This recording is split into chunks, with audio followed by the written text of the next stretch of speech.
मैं इस वक्त खड़ा हूँ उमर अब्दुल्ला साहब की रेजिडेंस पे और उनके बेटे हमारे साथ हैं, देखते हैं वो क्या लोगों की जीत है, ये जम्मू कश्मीर की जीत है। ये सिर्फ उमर साहब की जीत नहीं है, सिर्फ नेशनल कॉन्फ्रेंस की जीत नहीं है। 10 साल के बाद यहाँ इलेक्शन हुए हैं, लोगों को दबाया गया था। पहली बार लोगों को ये अपॉर्चुनिटी गई कि अपना आवाज़ वो आगे रखे, उन्होंने रखा, अपनी हुकूमत चुनी। और मैं सबको शुक्रगुजार करना चाहता हूँ कि उन्होंने नेशनल कॉन्फ्रेंस के ऊपर जो फेथ था वो रखा। ज़ामिर, आपसे जानना चाहेंगे, जो नेशनल कॉन्फ्रेंस ने मैनिफेस्टो इशू किया था, लोगों ने आपको मैंडेट भी दिया है, इंश्योर कैसे करेगी लोगों को नेशनल कॉन्फ्रेंस के जो वादे हैं वो पूरे की जाएंगे, हमेशा की गए हैं, आज भी इंशाल्लाह की जाएंगे। नहीं तो हमें ये मैंडेट नहीं मिलता। अगर लोगों के पास ये भरोसा नहीं होता नेशनल कॉन्फ्रेंस के ऊपर, तो ये हमें इस बहुमत से नहीं लाते अंदर। आप एक नए फेस थे अपने नहीं, कोई फेस नहीं हूँ मैं। तो आप कहाँ देख रहे हैं? जिस तरह मैं कहीं नहीं दिख रहा जनाब, मेरा कोई इसमें कोई नहीं, कुछ नहीं है।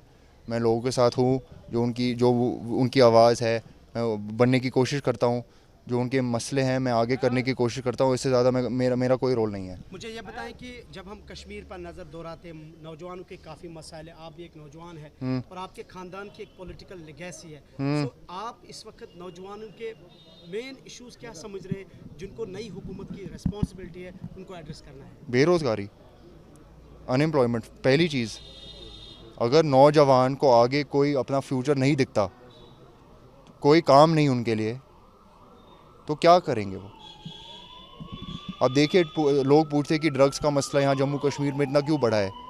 क्योंकि जम्मू कश्मीर के लोगों को और ख़ासकर नौजवानों को दबाया गया है, उनको कुछ दिया गया नहीं है। खेलने के लिए मैदान नहीं दी जाते इनको, काम है नहीं, उल्टा इनको जेल में फेंकते हैं यूएपी और पीएसए के तहत। तो पहली चीज़ तो बेरोज़गारी पर हम पूरे तरीके से इसको हल करने की कोशिश करेंगे। जो हमारे नौजवान जेल में भरे गए हैं, उन पर दबाव डाला गया है, उनको हम निकालेंगे। तो पीएसए को हम हटाएंगे, खेल जो मैदान है उनको देंगे, पूरे तरीके से काम देंगे। पढ़ाई सबसे, नौजवान खासकर मेरे लिए, चूँकि मैंने जितना भी मैं पढ़ा हूँ, मुझे पता है जो भी आज तक जहाँ मैं पहुँचा हूँ वो पढ़ाई के ज़रिए हुआ है।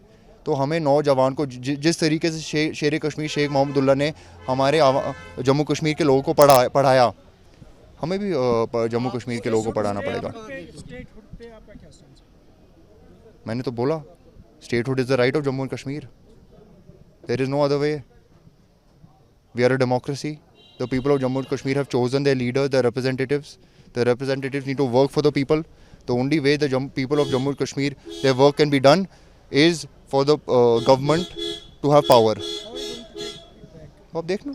अच्छा सर, ये बताइए, 6 साल के बाद यहाँ पे, 6 साल से यहाँ पे कोई हुकूमत नहीं थी, 6 सालों के बाद यहाँ पे आप मेरे पास सुनिए। नहीं, पहला सवाल जो आपने पूछा कि how you going to take it back, ये सवाल ही आपको जवाब देता है।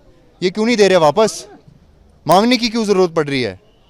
अब दीजिए, अब दीजिए। आपने बोला कि जब जम्मू कश्मीर की खुद की हुकूमत बनेगी हम स्टेटहुड वापस लाएंगे। आपने पूछा कि कैसे लाओगे? मैं पूछ रहा हूँ कि यहाँ पर जाने की ज़रूरत क्या है? इनको खुद ब खुद देना चाहिए। मैं तो बोल रहा हूँ कल दे। उमर अब्दुल्ला के 2 बेटों का क्या रोल रहेगा? कोई रोल नहीं रहेगा सर। 6 साल के बाद आपके फादर जो हैं यहाँ पे सीएम नहीं, वो नहीं पता हमें कुछ। डॉक्टर साहब नहीं पता हमें, नहीं पता हमें। तो जैसा आपने देखा कि उमर अब्दुल्ला के जो बेटे हैं उन्होंने हमारे साथ बात की और उनका ये कहना है कि वो काफ़ी खुश हैं कि नेशनल कॉन्फ्रेंस जो है यहाँ पे जीत के आई है। अब जो है उन्होंने ये भी कहा कि उनसे हमने पूछा कि आपके फादर, उनने उस पर कोई टिप्पणी नहीं की कि उमर अब्दुल्ला सीएम बनेंगे या नहीं बनेंगे। तो लेकिन डॉक्टर फारूक अब्दुल्ला ने कल साफ अल्फाज में यहाँ पे कहा था कि जो नेक्स्ट सीएम जो होंगे यहाँ पे उमर अब्दुल्ला ही होंगे।